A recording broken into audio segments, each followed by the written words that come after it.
I'm a big fan of using keyboard shortcuts to edit.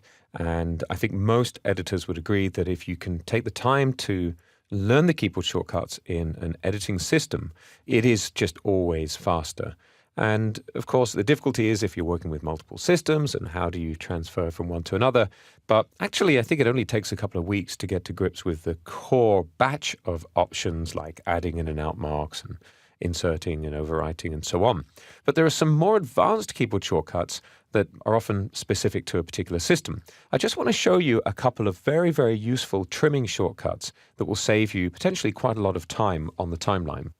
I've got a shot here that is a really nice shot, but I want to shorten it. You can see if I play this through, this is a nice behind-the-scenes shot of the microphone used in the club scene of this music video. And then at the end, we've got this nice cut in to Carmen Perez standing there. And I'm thinking of doing a bit of a jump cut between these two angles. And I'll worry about the timing a little bit later. But right now, I want to shorten the opening of this shot.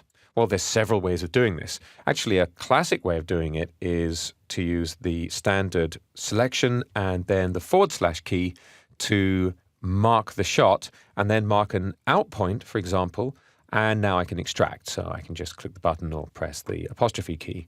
So again, that seems like quite a lot of button presses, doesn't it?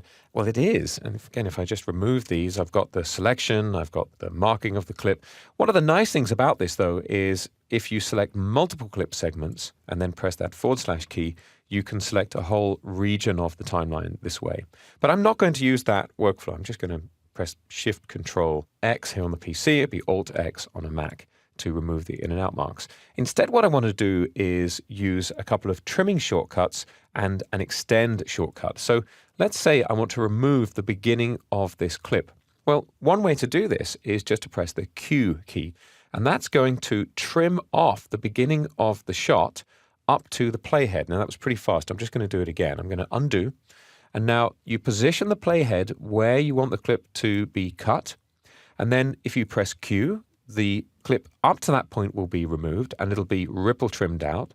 Or if you press W, the clip after the playhead will be removed. So very briefly, you could trim off the beginning of the shot by pressing Q, and you can trim off the end of the shot by pressing W. You can see I'm shortening the shot and everything's rippling down the timeline to fill the gap. I'm just going to undo another couple of times here.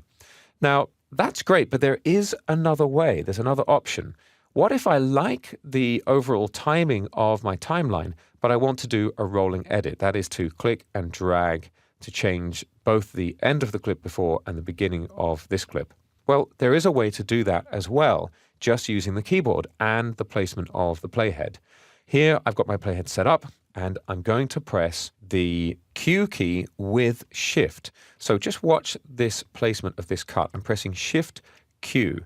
And you can see, actually, it hasn't quite made it to the playhead. There was a bit too little media in the previous shot, and you can see that little triangle tells me that I'm at the end of the clip. So I'm just going to undo.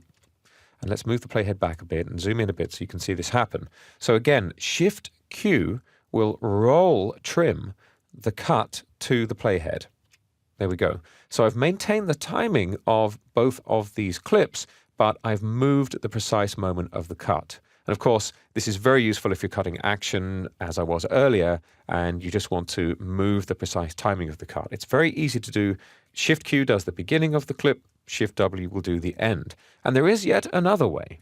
If I select an edit, then I don't need to specify with Q or W the beginning or end of the shot. So let's just take this previous shot as an example. Now, I've set my preferences up to default to this ripple trim or rolling edit trim mode. If you haven't changed that preference, you're going to need to hold down the Control or Command key to get this option. Or for that matter, you can just choose the ripple edit tool. But if I select an edit with the rolling trim icon, so there we go, I've now got that cut selected. If I now press E for extend, and extend is a classic trimming shortcut. If I press the E key, whichever direction is necessary, this trim is going to roll over to the playhead. So if I press E now, you can see, in fact, if I zoom out a little bit, you can see the duration isn't going to change because this is a dual roller trim. It's a bidirectional trim. One clip gets longer while the other one gets shorter by exactly the same amount. But if I now move my playhead over here and press E, you can see very quickly what's going on. And of course, there's going to be a limit to how far I can go depending on the handles for my media. I don't know how many frames of media I've got left over in the handles, obviously plenty. So as long as you understand this workflow to first select the rolling edit and then press E, you don't even need to think about Shift and Q or W or anything like that. Just know that you are applying an extend edit.